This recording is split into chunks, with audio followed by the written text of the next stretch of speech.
வணக்கம்.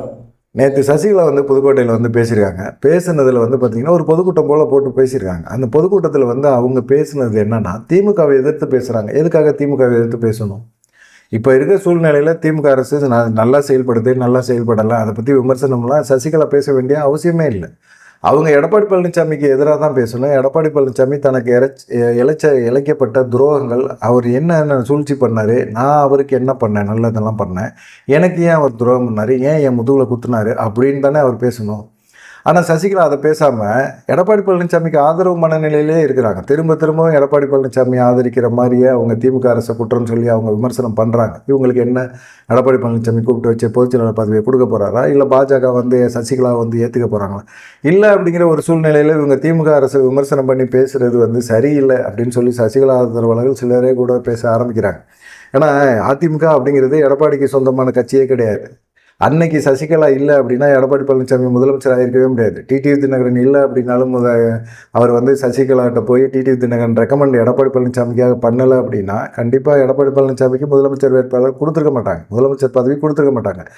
அதே போல் தளவாய் சுந்தரத்துக்கும் டிடிவி தினகரனுக்குமே ஒரு நல்ல லிங்க் இருக்குது. அதனால தளவாய் சுந்தரத்தை எடப்பாடி பழனிசாமி பிடிச்ச காலில் உளுந்து கெஞ்சி கூத்தாடி டிடிவி தினகரனை சமாதானப்படுத்தி டிடிவி தினகரனை ஒத்துக்க வச்சு அதுக்கப்புறமா சசிகலாட்ட பேசி நம்ம ஓபிஎஸோட ஒரு 1000 மடங்கு நல்ல மனுஷன் அவர் அப்படிங்கிற மாதிரி சொல்ல வச்சு சொல்லி அதெல்லாம் ஏமாற்றி இவ்வளோ தூரம் வந்துருக்காரு. இதெல்லாம் சொல்லணுமா வேணாமா? சசிகலா இதை பற்றி பேசணுமா வேணாமா? திமுக அரசு திரும்பவும் ஆட்சிக்கு வராது. இது வருது வரல, இவங்களுக்கு ஏன் அதை பற்றி கவலை? இவங்க அரசியல் பண்ணணும்னு நினச்சா முடிவு பண்ணால் எடப்பாடி பழனிசாமிக்கு எதிராக தான் இவங்க அரசியல் பண்ணியாகும். அதை விட்டுட்டு இவங்க திமுகவுக்கு எதிராக அரசியல் பண்ணுறேன்னா இவங்க பண்ணுற அரசியலை பெருசாக யாருமே விரும்ப மாட்டாங்க. கொடநாடில் என்ன நடந்துச்சு? கொடநாடு கொலை சம்பவத்துக்கும் எடப்பாடி பழனிசாமிக்கு என்ன சம்பந்தம்? சசிகலாவுக்கு தெரியுமா தெரியாதா?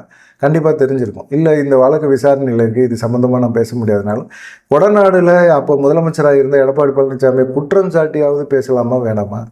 அப்படி குற்றம் சாட்டினா பாஜக நம்ம மேலே நடவடிக்கை எடுத்துரும் அப்படின்னு. இல்லை அப்படி எடப்பாடி பழனிசாமி விமர்சனம் பண்ணாமல் இருக்கிறனால எடப்பாடி பழனிசாமி திரும்பவும் சசிகலாவை அழைச்சி வாங்கம்மா, உங்களுக்கான பொறுப்பு பதவிகள் எல்லாமே அப்படியே உங்களுக்காக காத்திருக்குது. நான் அப்போ பாஜக கொடுத்த நெருக்கடினால் உங்களுக்கு நான் எந்த பதவியும் கொடுக்காமல் இருந்தேன். இப்போ பாஜகவுக்கு நமக்கு சம்மந்தம் இல்லையே அப்படின்னு சொல்லிட்டு நாடாளுமன்ற தேர்தல் சமயத்திலேயாவது சசிகலா கூப்பிட்டு வச்சு ஒரு பொறுப்பை கொடுத்துருக்கலாமா வேணாமா? எதுவுமே பண்ண மாட்டாராம். ஆனால் சசிகலா எடப்பாடி பழனிசாமிக்கு சப்போர்ட் பண்ணுற மாதிரியே அவங்க பேசுகிற அந்த விஷயம் லாஜிக் பிடிக்கவே இல்லை. இப்போ அதிமுக அப்படிங்கிற கட்சி எம்ஜிஆர் உருவாக்கி, எம்ஜிஆர் ஜெயலலிதா இவங்கெல்லாம் உருவாக்குன கட்சி. எடப்பாடி பழனிசாமி காலத்தில் இந்த அதிமுக மிக மோசமான ஒரு நிலைமைக்கு பட்டு பாதாளத்தில் போய் கிடக்குது. இது எல்லாத்துக்குமே தெரியும். தொடர்ந்து தேர்தலில் தோல்வியை சந்திச்சுக்கிட்டே கிடக்குறாங்க.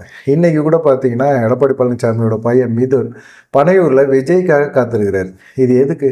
அப்படிப்பட்ட ஒரு அதிமுக கட்சி அப்படி ஒரு இதாக யாருக்கு வாசல்லையுமே போய் காத்திருக்கவே இல்லையே. 2016 கூட தேமுதிக கூட பேச்சுவார்த்தை நடத்தும்போது கூட விஜயகாந்த் கொஞ்சம் அப்படி சொல்லட்டுற மாதிரி தெரிஞ்ச உடனே ஜெயலலிதா தன்னிச்சு நாங்கள் போட்டி போடுவோம்னு சொல்லி அறிவிச்சிட்டு அவங்க பாட்டுக்கு வேட்பாளர்களை அனௌன்ஸ் பண்ண ஆரம்பிச்சிட்டாங்க. இது விஜயகாந்துக்கே மிகப்பெரிய ஒரு அதிர்ச்சி.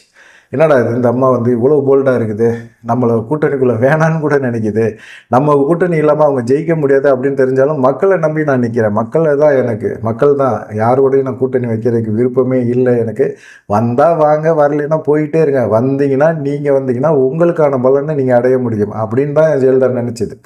அவ்வளோ ஆழமாக நினச்சனால தான் அவங்க விஜயகாந்த் திரும்பவும் கூட்டணி வச்சு 29 எம்எல்ஏக்களை வாங்கி எதிர்க்கட்சி தலைவர் அப்படிங்கிற ஒரு நிலைமையில் போய் உட்காந்தாரு.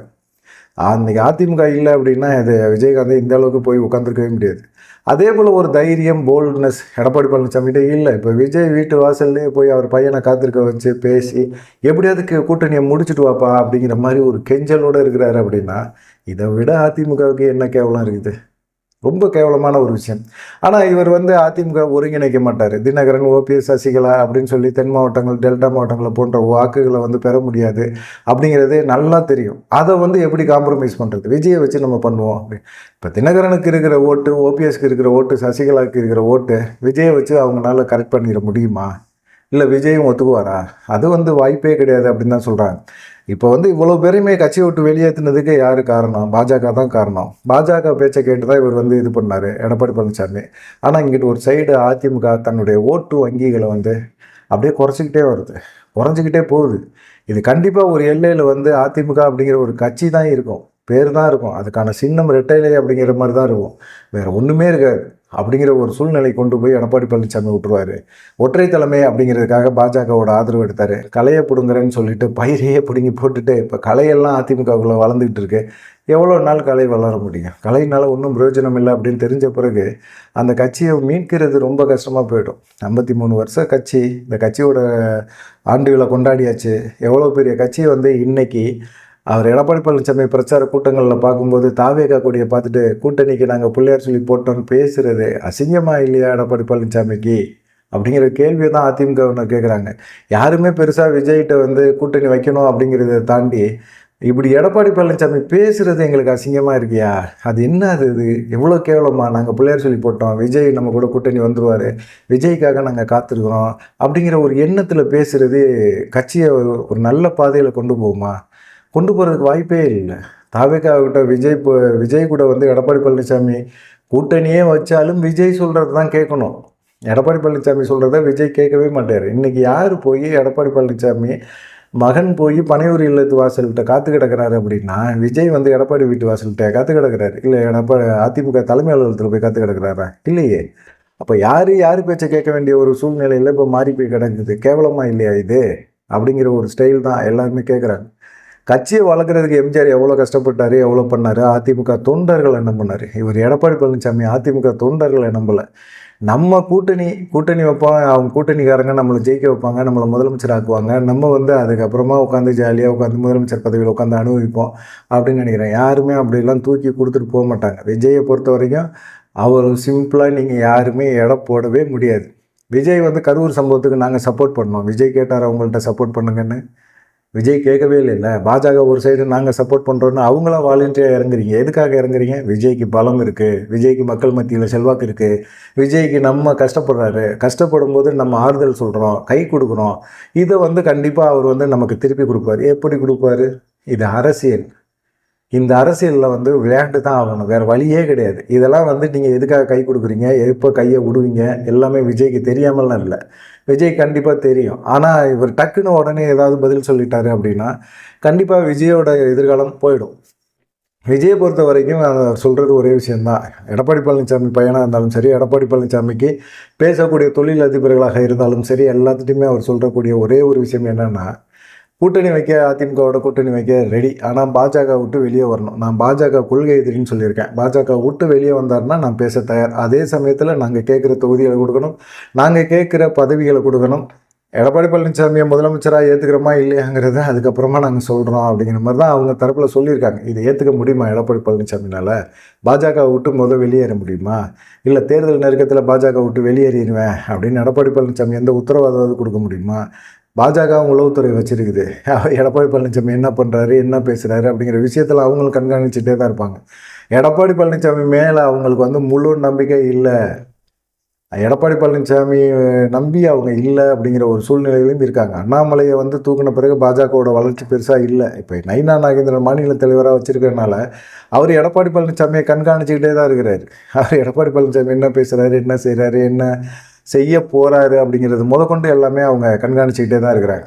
இது எடப்பாடி பழனிசாமிக்கு தேவையா அப்படிங்கிற ஒரு கொஸ்டினை தான் எல்லாருமே வைக்கிறாங்க. ஓபிஎஸ்ஸையோ, டிடிவி தினகரனையோ, சசிகலாவையோ, கேசி பழனிசாமியோ, பெங்களூர் புகழேந்தியோ ஏன் வெளியே அனுப்புனார் எடப்பாடி பழனிசாமி? எதுக்காக வெளியே அனுப்புனார்? கட்சி வளர்ச்சி முக்கியம் அப்படின்னு நினச்சாருன்னா எம்ஜிஆர் ஜெயலலிதா போல் வெளியே போனவங்களெல்லாம் கொண்டாந்துருக்கணும்.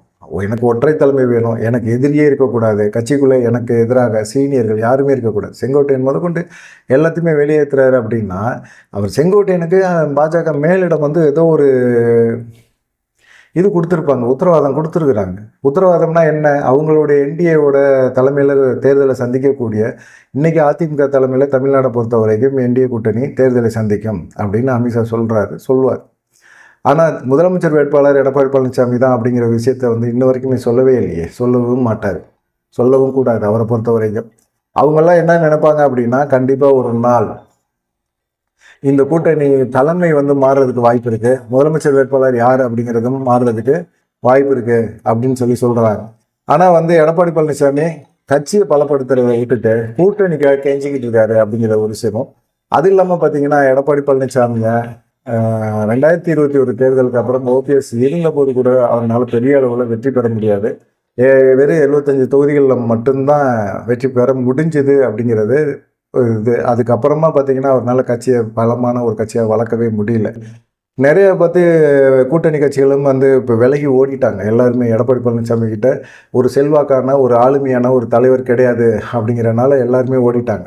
அதை தாண்டி பார்த்தீங்கன்னா இப்போ இவருக்கு அதிமுக பாஜக கூட்டணி வச்ச பிறகு இவரோட கூட்டணி வைக்கிறதுக்கு எந்த கூட்டணி கட்சிகளும் தயாராக இல்லை. ஏன்னா இவரோட நம்பிக்கை அப்படி இருக்குது. இவர் கொடுக்குற உத்தரவாதம் சரி, இவர் கொடுக்குற சொல்கிற விஷயங்களும் சரி, யாருமே நம்ப தயாராக இல்லை. எடப்பாடி பழனிசாமியே நம்ப தயாரில்லை. ஆனால் பாஜக சொன்னால் நம்புகிறாங்க. அன்புமணியோட பேச்சுவார்த்தை பாஜக நடத்துது. அதே போல் தேமுதிகவோட பேச்சுவார்த்தை பாஜக நடத்துது. எடப்பாடி பழனிசாமியை நம்ப தயாராகவே இல்லை. அவங்க கேட்குற ராஜ்யசபா சீட்டை அவர் தரேன்னு சொல்லிட்டு தரமாட்டார். ஏமாற்றுவார், துரோகம் பண்ணுவார். நம்பிக்கை துரோகம் பண்ணுறதுல எடப்பாடி பழனிசாமி ஸ்பெஷலிஸ்ட்டு அப்படின்லாம் பேச ஆரம்பிக்கிறாங்க. இதை பற்றிலாம் அவர் கவலையே படலை. அவருடைய இமேஜ் டேமேஜ் ஆகுமேன்னு கவலைப்படவே இல்லை. அவருடைய இமேஜ் டேமேஜ் ஆயிடுச்சு, ஆளுமைத்தன்மை மேலே கேள்விக்குறி ஆயிடுச்சு. எல்லாமே ஆன பிறகும் கூட எடப்பாடி பழனிசாமி இன்னமும் தன்னை நிலைநிறுத்திக்கிறதுக்கு தான், ஒற்றை தலைமை அப்படிங்கிறதுல நிலைநிறுத்திக்கிறதுக்கு மட்டும்தான் அவர் மிக முக்கியத்துவம் கொடுக்குறாரு. இன்றைக்கி போய் பனையூரில் விஜய் வீட்டு வாசல்கிட்ட காத்திருக்கிறது, இதெல்லாம் பார்க்கும்போது அதிமுக ரொம்ப மோசமான ஒரு நிலைமையில் இருக்கே அப்படிங்கிற மாதிரி தான் இருக்குது. அதே போல் பார்த்திங்கன்னா நாங்கள் கரூர் விஷயத்தில் விஜய்க்கு மிகப்பெரிய அளவில் சப்போர்ட் பண்ணுறோம். சட்டமன்றத்தில் அமளிதுமொழி பண்ணியிருக்கோம், வெளிநடப்பு பண்ணியிருக்கோம். விஜய் இதெல்லாம் உணர்வார் அப்படிங்கிற மாதிரிலாம் பேசினாலும் விஜய் அப்படியெல்லாம் செய்கிறதுக்கு வாய்ப்பு கிடையாது. அது உங்களுடைய பிரச்சனை. நீங்கள் எதிர்கட்சி. கரூர் சம்பவத்துக்கும் எங்களுக்கும் எந்த சம்மந்தமும் இல்லைன்னு தான் நாங்கள் சொல்லிகிட்டு இருக்கோம். கரூர் சம்பவத்தை கையில் எடுத்து விஜய்க்கு நாங்கள் ஆதரிச்சிருக்கிறோம், விஜய்க்கு சப்போர்ட் பண்ணியிருக்கோம் அப்படின்னு பேசுகிறத நாங்கள் பெருசாக எடுக்கலை. அப்படியே உங்களுக்கு எங்கள் கூட கூட்டணி வைக்கணும்னா நாங்கள் வைக்கிற டிமாண்டுக்கு நீங்கள் ஒத்துவாங்க, பாஜக விட்டு வெளியேறுங்க அப்படிங்கிறாங்க. பாஜகட்ட எடப்பாடி பழனிசாமி என்ன கண்டிஷன் போட்டு சேர்ந்துருக்கிறாரு அப்படிங்கிறதே தெரியலையே. அது எடப்பாடி பழனிசாமிக்கும் அமித்ஷாவுக்கும் மட்டும் தெரிஞ்ச விஷயம். கூட போனவங்களெல்லாம் வெளியே வரட்டி விட்டு அரை மணி நேரம் அவர் அமித்ஷாட்ட பேசிட்டு வந்துருக்கிறாரு.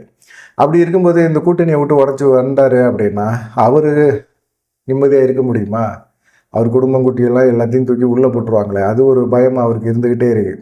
அதனால் இன்றைக்கி அதிமுக இருக்கிற நிலைமை மிக மோசமான நிலைமையாக இருக்குது.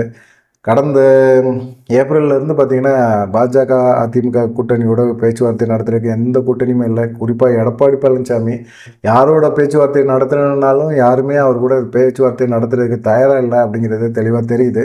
பார்க்கலாம் என்ன நடக்குமா அப்படிங்கிறத. நீங்கள் என்ன நினைக்கிறீங்க அப்படிங்கிற ஒரு விஷயத்தையும் விஜய்கிட்ட எடப்பாடி பழனிசாமி போய் கெஞ்சிகிட்டு இருக்கிற இந்த நிலைமை இருக்குல்ல, இது அதிமுக தொண்டர்களுக்கு அவமானம் அப்படின்னு சொல்கிறாங்க. அதுக்கு ஒருங்கிணைந்த அதிமுக உருவாக்குங்க. ஒருங்கிணைந்த அதிமுக உருவாக்கி ஒருங்கிணைந்த அதிமுக ஒரு வலுவான அதிமுக உருவாக்குங்க. அதுக்கப்புறமா கூட்டணி கட்சிகள் சார்பாக பேசுங்க. கண்டிப்பாக கூட்டணிகளை பேச முடியும், பேசுவாங்க. கண்டிப்பாக ஒரு வலுவான கூட்டணியை உருவாக்குங்க. விஜயை நம்பியே இருக்காதீங்க. விஜய் உங்கள் கூட கூட்டணி வைக்க தயாராக இல்லை. கடைசி நேரத்தில் அவருடைய முடிவுகள் மாறும். அவர் மக்களை நம்புகிறாரு, அதனால் அவர் தனித்து தான் போட்டி போடுவார் அப்படின்னு சொல்கிறாங்க. நீங்கள் என்ன நினைக்கிறீங்க அப்படிங்கிற ஒரு விஷயத்த மறக்காமல் கமெண்ட் பண்ணிட்டு போங்க. நன்றி, வணக்கம்.